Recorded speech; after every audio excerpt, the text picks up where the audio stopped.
was a kid reading anything I could find. So this book has got a nice picture on it, and it's Grimm Tales for Young and Old. And this edition was the Philip Pullman one. So you can see there some more of that beautiful pattern, the slightly creepy eyes and the apple in the garden. And you can hear that sound.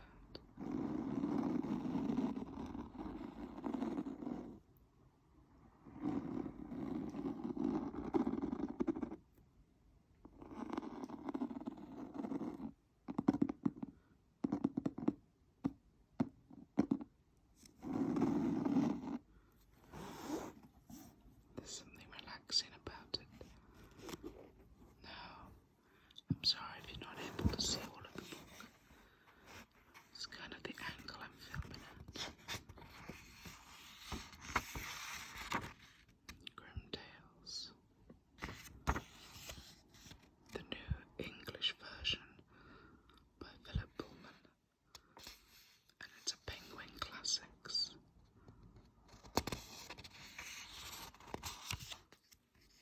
From Random House. We've got the table of contents here. So you see all those classic stories. The Frog King and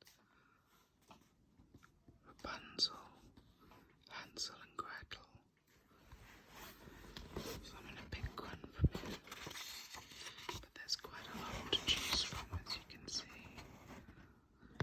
Godfather Death. The Girl with No Hands. Wow, that sounds quite dark. Stolen Pennies. I'm going to read that one first. It's quite a short one. Portrait. Page 321.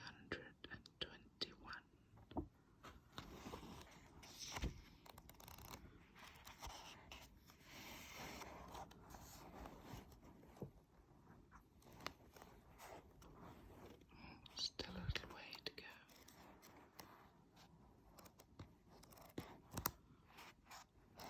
321. Nearly there. I don't like cracking the book, but it just make it a bit easier to read. So 40. The Stolen Pennies.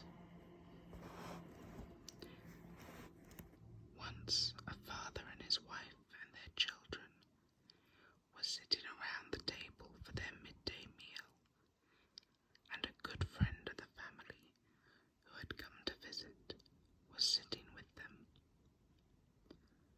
While they were sitting there, the clock struck 12, and just then the visitor saw the door open and a deathly pale child, dressed in snow-white clothes, come into the room.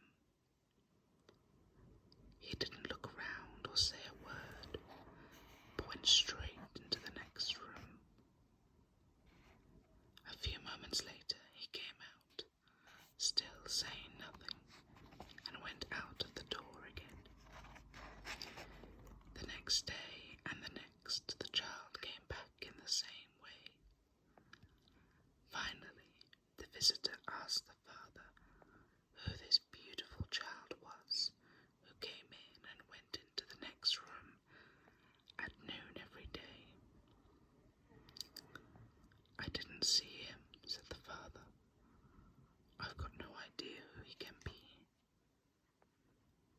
Next day, when the child came again, the visitor pointed him out, but neither father nor mother nor the other children could see a thing. The visitor got up and went to the door of the next room and opened it a little way. There he saw the child sitting on the floor, probing the cracks between the floorboards with his fingers. But as soon as he saw the visitor, visitor told the family what he'd seen and described the child exactly. The mother recognized him at once and said, "Oh, it's my dear son, who died 4 weeks ago."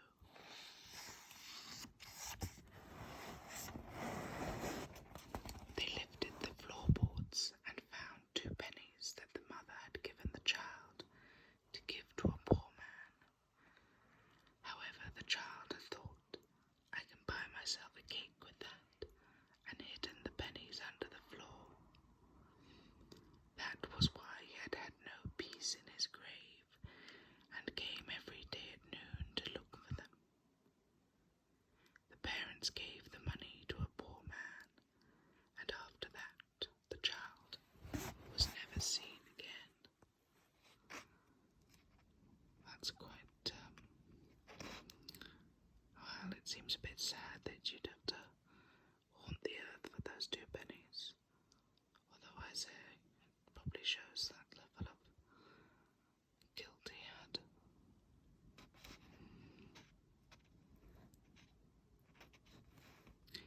So it does have some notes underneath. So this tale type ATU 769, The Child's Grave. Source: a story told to the Grimm brothers by Gretchen Wild. I've put the notes to this and the little shroud together because of their obvious similarity. The little shroud is unclassified in the Arne Thompson Uther Index, and the only tale listed there to exemplify this type is this tale itself, under the title of The Child's Grave. Each of these tales is straightforward and pious. They are pure ghost stories, but their intention is not to make us shiver so much as to point out the simple moral. Well, the dead deserve their rest, and the living can help them find it. Interesting. Let's pick another story, shall we?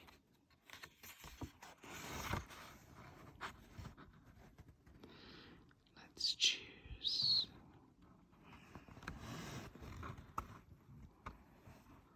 So many to choose from.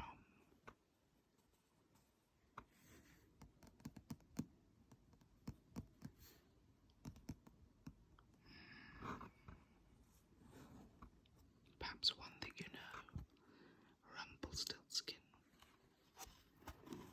I know a lot of us have heard this over the years. Oh, what page is it? 221.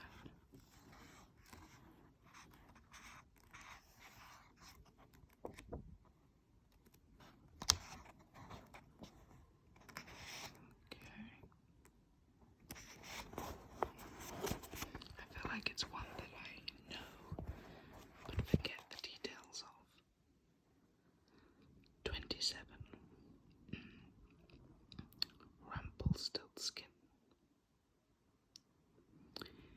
There was once a poor miller who had a beautiful daughter. One day he happened to fall into conversation with the king, and in order to impress him he said, "You know, your majesty, I have a daughter who can spin straw into gold." The king said to the miller, "I like the sound of that. If your daughter is as clever as you say, bring her to the castle tomorrow, and we'll see what she can do." When the girl was brought to him, he took her to a room that was filled with straw right up to the ceiling. He gave her a spinning wheel with several spools and said, "There you are. Work all day and all night, and if you haven't spun all this straw into gold by tomorrow morning, you'll be put to death." Then he himself locked the door, and she was left there all alone. The poor girl sat there with no idea what to do. Of course she couldn't spin straw into gold, and the longer she sat there, the more frightened she became.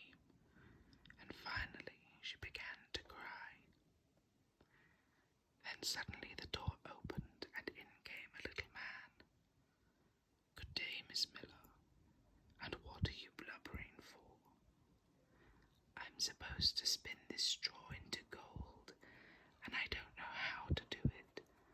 But if I don't, they're going to kill me. Oh, well, what will you give me if I do it for you? My necklace. Let's have a look at it. He peered at the necklace and nodded and put it in his pocket. And then he sat down at the spinning wheel. He set to work so fast she could hardly see his hands. Whir, whir, whir, went the wheel, and the first spool was full. He put another one on, and whir, whir, whir, and that one was full too. It went on like that till morning, and then all the straw was spun, and all the spools were filled with gold. Then the little man left without another word. At sunrise, the king came and unlocked the door. He was pleased to see all that gold, and a bit surprised too that the miller's daughter had managed to do it. But it wasn't enough for him, so he took her to another room, even larger, that was filled with straw like the first one.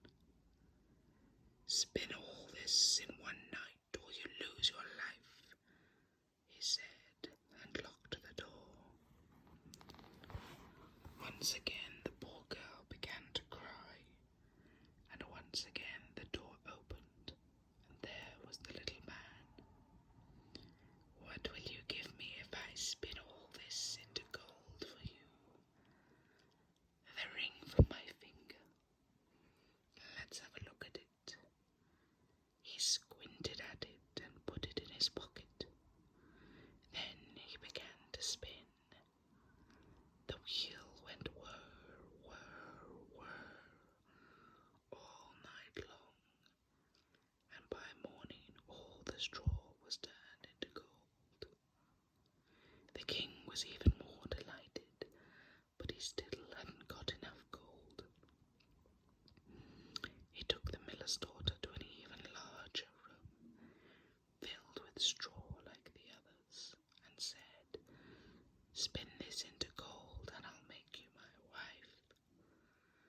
He was thinking, "She's only a miller's daughter, but I'll never find a richer wife in the world." When the girl was alone, the little man opened the door a third time. "What will you give me?" "I've got nothing left." "Then you've got to promise me that when you're queen, you'll give me your first child." Well, who can tell what will happen in the future, she thought, and she promised the little man what he asked for. He set to work, and by the morning all the straw had been spun into gold. When the king saw it, he kept his promise, and the miller's lovely daughter became the queen. A year later she brought a beautiful child into the world. She'd put the little man out of her mind, but all of a sudden there he was. "Now you must give me what you promised," he said. "Oh, no, please, anything but that. I'll give you all the wealth in the kingdom." "What would I want that for, when I can spin gold from straw? I want a living baby. That's what I want." The queen began to cry and weep so much that the little man felt sorry for her. "All right, I'll give you 3 days," he said. "You find out what my name is in 3 days, and you can keep your child."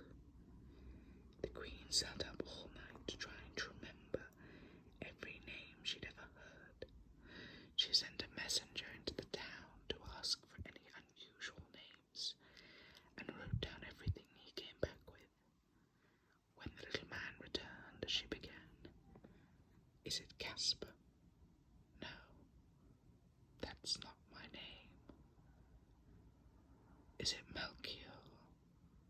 No, that's not my name. Is it Balthazar? No, that's not my name. She went on through all the names the messenger brought back, and each time the little man said, "No, that's not my name." The second day she sent the messenger out into the country. There must be some strange names out there, she thought, and there were. When the little man came back, she tried them out. Is it Pickle Buster?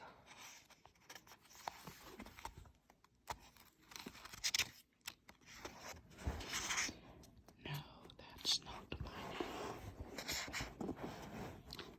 Is it Hanky Dank? No, that's not my name. Is it McMustard Plaster? But he always answered, "No, that's not my name." She was getting desperate. On the third day, though, the messenger came back with a strange tale. "I haven't heard any more names of the sort I found yesterday, Your Majesty. But when I was near the top of the mountain in the thickest part of the forest, I saw a little house. There was a fire burning in front of it, and a little man, you should have seen him, he looked absurd, was dancing about in front of it, hopping on one leg and singing out, 'One more day and then she'll see the royal child belongs to me. Water, earth and air and flame, Rumpelstiltskin is my name.' Well, you can imagine how pleased the Queen was to hear that. When the little man came in, he was rubbing his hands together and hopping with glee and saying, 'Now, milady, what's my name, eh? Is it Tom? No, that's not my name. Is it Dick? No, that's not my name. Is it, let me see, Harry? No, that's not my name. Well, I wonder if it could be Rumpelstiltskin. The devil told you that. The devil told you that. The little man yelled, and in his fury he stamped his right foot so hard that he drove it into the ground right up to his waist. Then he took hold of his left foot with both hands and tore himself in two. Wow. That's quite a story at the end. I feel like the ending does change, but that might just be my recollection, which is a bit shoddy. Let's see. Oh, so there are some details about it as well. No selection from Grimm would be complete without Rumpelstiltskin. The brothers revised the tale after the first edition of 1812, mainly in the direction of greater elaboration. Okay, for example, in the first edition, Rumpelstiltskin simply runs away angrily once his name is discovered, instead of bisecting himself in the ingenious manner described